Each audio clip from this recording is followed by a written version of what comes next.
continuation of what I was just talking about. I had a small interruption there. So what the studies have shown as we look at cyclic, or that is an inconsistent ketogenic diet in athletes, is that the performance gains are very slight and minimal. Yet with the keto adaptation and consistency, you see much better improvements. And the studies, this was from a presentation by Dr. Lowry, and he is with the ASPI. They are, what is that? The Applied Science and Performance Institute. So they do a lot of work with optimizing and helping athletic performance and do a lot of research, both in humans and in animals. And I'm just flipping over to his slide from the conference here. So yeah, basically what they did is they measured blood ketone levels with a cyclic diet versus the non-cyclic diet, and also measured fat mass. And so in terms of, improved fat utilization, essentially, and both those, you can see if this will show up in the video.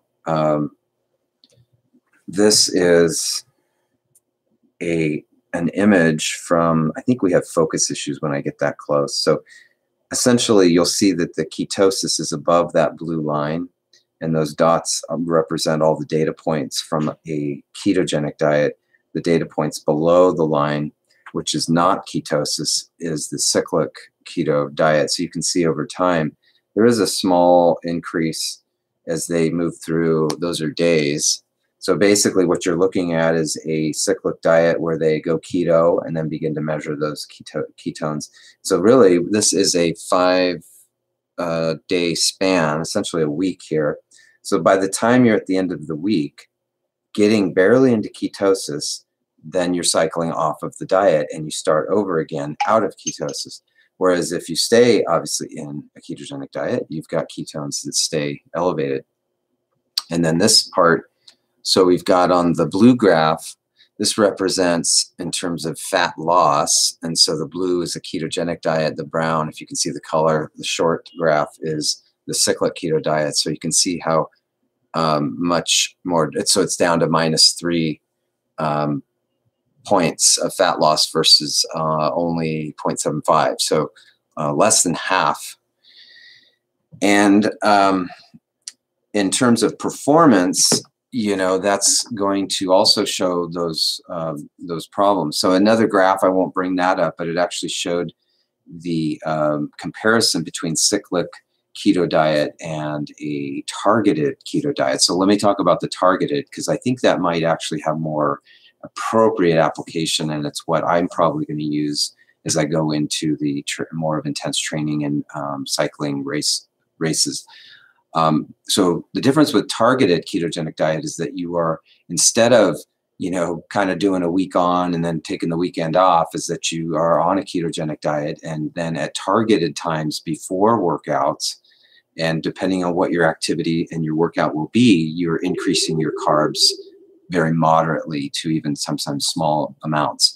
And that did show some increased gains and improvements over just a straight ketogenic diet in terms of initial sprints and intense workouts. However, what it did show also was that over time, that starts to dwindle. And so if you're doing more of a kind of that moderate to longer endurance type activities, you will not see really any benefit from that preloading of those carbohydrates. And in fact, those who stayed ketogenic and did not do targeted carbohydrates, those people, the full keto ended up doing better over the course of those endurance activities.